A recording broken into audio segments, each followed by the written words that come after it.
It all started from Kraepelin in 1896 and Bleuler in 1911. These two are the most important and prominent names you will find every time in your entrance examination when they are asking questions from your history of schizophrenia. So in this video, we are going to cover out the complete details of how this schizophrenia, which we are studying these days, how it emerged and what is the logic behind and what is the history behind that. And we have named this chapter as History of Schizophrenia.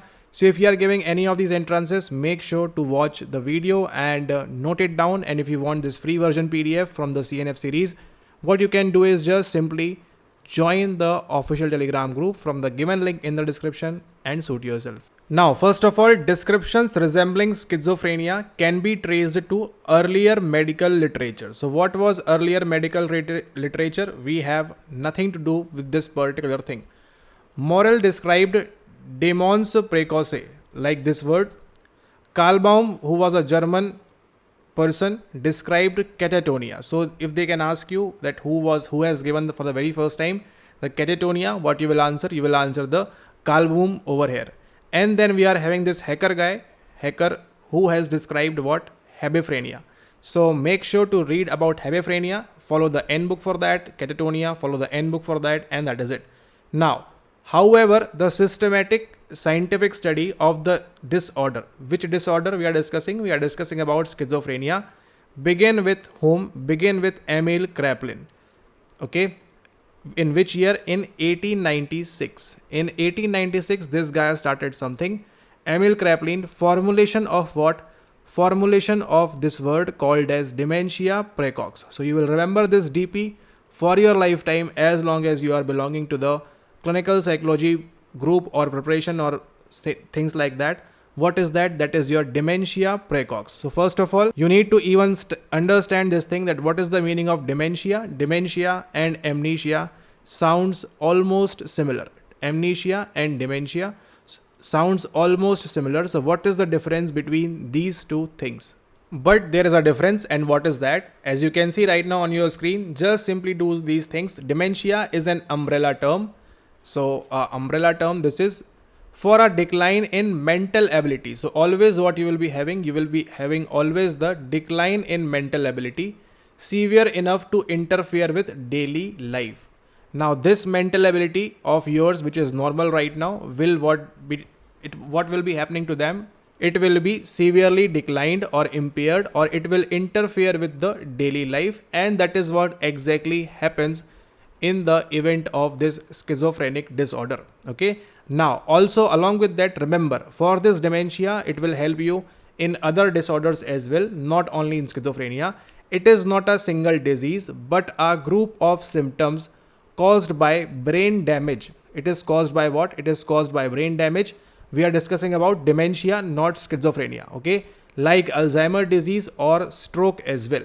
And in dementia, what is happening? It affects memory, thinking, and behavior, and that is why you are having the positive and the negative symptoms in schizophrenia because of this thing. And remember, in the 1896, when things were not this much clear as they are today, this guy Emil Kraepelin first of all formulated what? He first of all formulated this word called as dementia, means impairment in the mental ability or the interference in daily life, and named it as dementia praecox. So I hope you now know the meaning of dementia praecox, given by whom? Given by Emil Kraepelin for the very first time in 1896. Alright, so now watch this phase very carefully. This is the only guy who gave dementia praecox for the very first time, which is called as what? Which is called as schizophrenia these days, and he gave in 1896. Okay, now what is happening in 1896? In 1896, so let me just frame a timeline for you so that it will be easy to understand. What happened in 1879? For the very first time, the laboratory was established in Leipzig, Germany over there. In 1892, what was there? In 1892, American Psychological Association was founded. Around 1899 or 900, what was there? Interpretation of dreams was out over there. And on the same timeline, okay, on the same timeline, in 1896, what was happening for your clinical psychology over there? This guy came up with the idea of dementia praecox. Okay, so now I hope this 1896 will be more visible to you. Kraepelin classified major psychiatric illnesses into two broad groups. So first of all, he formed two groups called as dementia praecox, which is what? Which is the impairment or the decline in mental ability. Dementia, decline in mental ability, Dima. And now, if in your language this word is over there, Dima, you know what is the meaning. Dementia praecox was the very first time, the very first group, and the second one was manic depressive illnesses. Mania, depression, illness, things like that. In 1896, we are discussing. He brought together conditions such as paranoia, catatonia. Now, who has given this concept of catatonia? Baum, Kalbum, okay, and hebephrenia. Who has given this thing? Comment down below. Under dementia praecox. So this paranoia plus catatonia plus hebephrenia is all these things are included under what? All these things are included under your dementia praecox, your beautiful DP over there, okay, which had previously been considered separate disorders. So earlier these were free radicals. This paranoia, this catatonia, and this hebephrenia, these were free radicals. And now what this guy did? In 1896, he pulled them all and made his own major term called as the dementia praecox for you, so that it will be easy for you to understand. Now, the term dementia praecox reflects the two features Kraepelin, the same guy which you have seen in the previous slide, particularly emphasized. He particularly emphasized on the two main features of this dementia praecox. And what is that? First one is the early onset. What is the meaning of early? Early means to be early or quick or very fast, and onset means something is starting or setting up like that. Okay, now, and next one is what? Next one is your deterioration. To deteriorate means to become bad, okay, or to become worse, things like that. Now, dementia is what? Dementia is your deterioration, which meaning the decline in mental ability. Now things are making more sense. And what is praecox? Praecox is your early onset. So early onset of your deterioration is called as the dementia praecox. Who has given this term in 1896? Given by Emil Kraepelin for you. He also associated, who he? This guy Kraepelin once again associated the condition with a poor outcome. So poor outcome will be there. And now after that, in 1896, the clinical features recognized by this guy Emil Kraepelin included what it included. It included the delusions. What is this? A positive or negative? Try to think on that. Hallucinations, is it a positive or negative? Try to think on that. Disturbances of affect and motor disturbances as well. So in 1896, under this dementia praecox, what were the prominent clinical features were identified? Delusions, hallucinations, disturbances of affect, and your motor disturbances as well.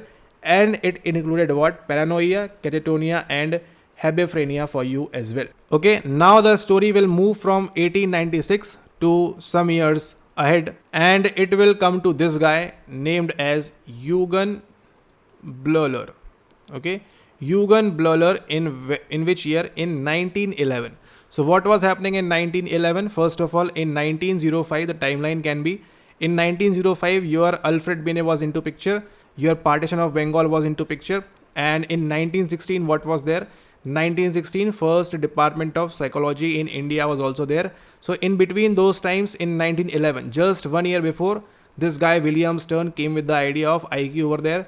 Just 1 year before that, this Eugen Bleuler guy came into the picture and told us what? Well, in 1911, Bleuler replaced the term dementia praecox. Now Kraepelin is out from the picture in 1911. This guy included the term with schizophrenia. So if they will ask you, the entrance examination questions will ask you that who has given us about schizophrenia, what you will answer? You will answer Bleuler over there. And if they are asking about dementia praecox, what you will answer? You will answer Emil Kraepelin. Referring to a, now what is this schizophrenia? Referring to a splitting. Split means just getting into two halves of mental functions. Okay, referring to a splitting of mental functions. Unlike Kraepelin, he recognized that the disorder did not invariably have a poor prognosis. So this will not have a poor prognosis, But what Kraepelin was saying, he was saying that it will have a poor prognosis. Okay, unlike Kraepelin. So this is also an important term.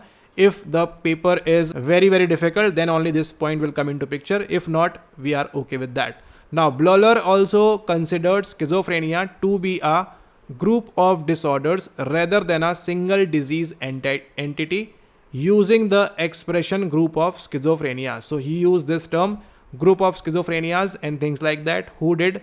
Bleuler did in 1911. And now if the question asks you who has told us about fundamental symptoms and the accessory symptoms, what you will answer? You will answer this term was given by Eugen Bleuler in 1911. He distinguished between fundamental symptoms, the FS, fundamental symptoms, and then we are having the AS called as the accessory symptoms as well.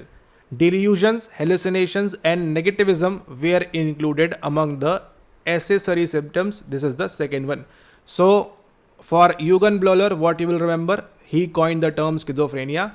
He told that these are the group of disorders and not a single entity. And then you are having the fundamental symptoms and the accessory symptoms in schizophrenia.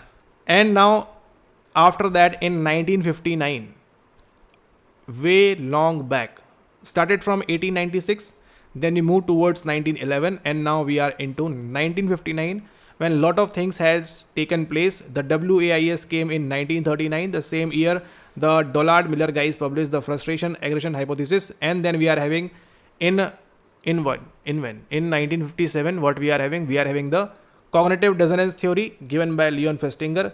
2 years after that, in 1959, this guy named as Kurt Schneider.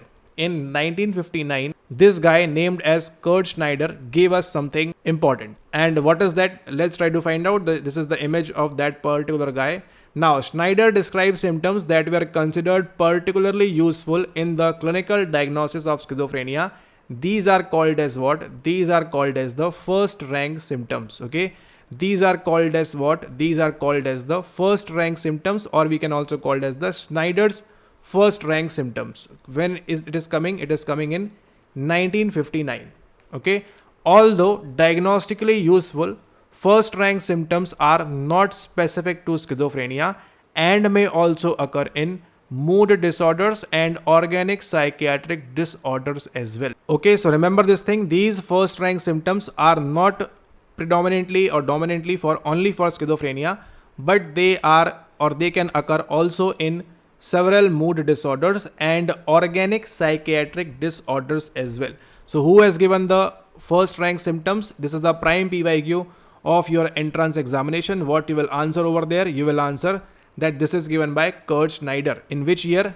In 1959. And by the end of the video, all the dates will be deeply encoded using the Crack and Lockhart model. Now, Schneider also described second rank symptoms, which is considered less important diagnostically. Less important. So if they are asking which you will use, the Schneider first rank or the second rank, what you will answer? You will use the first rank symptoms over there. These included other forms of hallucinations, perplexity, and affect disturbances as well. Okay, so this was the quick history of schizophrenia for you. If we have to just summarize, Kraepelin in 1896 came with the idea of dementia praecox. First of all, what is the meaning of dementia? It is your deterioration. And what is the meaning of praecox? It is your early onset for you. Bleuler coined the term schizophrenia. He told that, okay, we are having the first symptoms and the accessory symptoms as well. Fundamental and accessory symptoms. And this guy Schneider in 1959 told us about what? He told us about the SFRS, that is your Schneider's first rank symptoms, which include thought echo and all these things. And now what is happening? 1896, 1911 and 1959 are the three important dates which you need to remember as long as you are giving entrance examination and as long as you are studying about schizophrenia. Okay, so in this video we covered the history of schizophrenia. I hope you enjoyed this thing and you learned some new things and all these things. And now you will find many PYQs repeating on these same concepts again and again. Okay, these questions will come again and again, and in the next part we will see some more interesting things about schizophrenia. What is the first rank symptoms and what is are the other things you need to remember about Yugen Blöller? What are the 4A's? All these things we are going to find out in the next part. So make sure that you are subscribed to the channel and you are watching regular videos. Wish you all the very best.